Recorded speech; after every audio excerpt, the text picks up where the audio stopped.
আসসালামু আলাইকুম ওয়া রাহমাতুল্লাহ। প্রিয় দর্শক, আজকের এই ভিডিওতে আলোচনা করব 1. অজুর শুরুতে কোন দোয়া পড়ব, 2. অজুর মাঝে কোন দোয়া পড়ব, 3. অজুর শেষে কোন কোন দোয়া পড়ব, 4. অজুর শেষে যে কালিমা পড়লে বেহেশতের 8টি দরজা খুলে যায় সেই কালিমাটা কি। প্রিয় দর্শক, অত্যন্ত গুরুত্বপূর্ণ আজকের এই ভিডিওটি সকলকেই দেখার অনুরোধ করছি। তবে ভিডিওটি শুরু করার পূর্বে আমি আপনাদের কাছে অনুরোধ করব, ভিডিওটি প্রচারের জন্য একটি লাইক দিবেন। পরবর্তীতে এমন ভিডিও পাওয়ার জন্য মুস্তাকিম 24 চ্যানেলটি সাবস্ক্রাইব করে পাশে থাকা বেল বাটনটি চেপে রাখবেন। প্রিয় দর্শক, চলুন তাহলে ভিডিওটি শুরু করা যাক। অজুর শুরুতে এই দোয়া পড়বে, বিসমিল্লাহির রহমানির রহিম। বাংলায় উচ্চারণ দেওয়া আছে, অর্থ হলো আল্লাহর নামে শুরু করছি যিনি অসীম দাতা অত্যন্ত দয়ালু। অজুর মাঝে পড়বে আল্লাহুম্মা গফিরলি যামবি ওয়া ওয়াসসি'লি ফি দারি ওয়া বারিক লি ফি রিজকি। প্রিয় দর্শক, আমরা যখন অজু করি তো অজুর মাঝে মাঝে যে কোনো সময় অজুর মাঝে মাঝে আমরা এই দোয়াটা পড়ব, আল্লাহুম্মা গফিরলি যামবি ওয়া ওয়াসসি'লি ফি দারি ওয়া বারিক লি ফি রিজকি। বাংলায় উচ্চারণ দেওয়া আছে, অর্থ হলো হে আল্লাহ, আমার গুনাহ মাফ করে দিন, আমার ঘর প্রশস্ত করে দিন, আমার রিজিক বৃদ্ধি করে দিন। প্রিয় দর্শক, অজুর শেষে আকাশের দিকে তাকিয়ে এই কালিমা পড়বে, আশহাদু আল্লা ইলাহা ইল্লাল্লাহু ওয়াহদাহু লা শারীকা লাহু ওয়া আশহাদু আন্না মুহাম্মাদান আবদুহু ওয়া রাসূলুহু।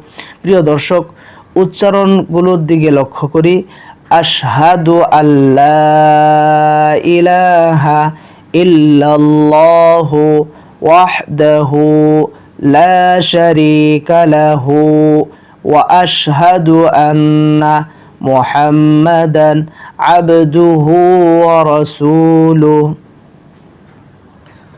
অর্থ, আমি অন্তরের অকাট্য বিশ্বাসের সাথে চাক্ষুষ সাক্ষ্য স্বরূপ মুখে ঘোষণা দিচ্ছি যে এক আল্লাহ ব্যতীত অন্য কোনো মাবুদ ইবাদতের যোগ্য নেই, এবং আমি আরও সাক্ষ্য দিচ্ছি যে হযরত মুহাম্মদ সাল্লাল্লাহু আলাইহি ওয়াসাল্লাম তার বান্দা এবং রাসূল। অতঃপর নিম্নে দোয়া পাঠ করবে, আল্লাহুম্মা জাআলনি মিনাত তাওয়াবিনা ওয়াজআলনি মিনাল মুতাতাহহিরিন। আল্লাহুম্মা জাআলনি মিনাত তাওয়াবিনা ওয়াজআলনি মিনাল মুতাতাহহিরিন। প্রিয় দর্শক, অজুর শেষে আমরা কালিমায়ে শাহাদাত পড়ব, এরপরে এই দোয়াটা আমরা পড়ব। বাংলায় উচ্চারণ দেওয়া আছে, অর্থ হলো হে আল্লাহ, আমাকে অধিক তাওবাকারী এবং অধিক পবিত্রতা অবলম্বনকারীদের অন্তর্ভুক্ত করুন। কোনো কোনো বর্ণনায় আছে যে নবী করিম সাল্লাল্লাহু আলাইহি ওয়াসাল্লাম অজু শেষ করে নিম্নে দোয়া করেছেন, সুবহানাকাল্লাহুম্মা ওয়া বিহামদিকা আশহাদু আল্লা ইলাহা ইল্লা আনতা আস্তাগফিরুকা ওয়া আতুবু ইলাইক।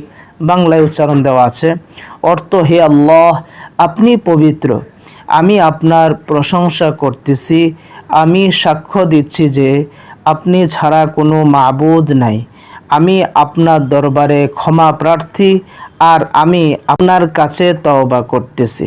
হাদিস শরীফে বর্ণিত আছে, রাসূলুল্লাহ সাল্লাল্লাহু আলাইহি ওয়াসাল্লাম বলেন, তোমাদের মধ্যে যে কোনো ব্যক্তি পরিপূর্ণভাবে অজু করে এবং এই কালিমায়ে শাহাদাত পাঠ করে তার জন্য বেহেশতের 8টি দরজা খুলে দেওয়া হয়, তার ইচ্ছা সে যে কোনো দরজা দিয়ে প্রবেশ করতে পারবে। সুবহানাল্লাহ। প্রিয় দর্শক, আল্লাহ সুবহানাহু ওয়া তাআলা আমাদের সকলকে পরিপূর্ণভাবে অজু করে এই ফজিলত অর্জন করার তৌফিক দান করুন। আমিন।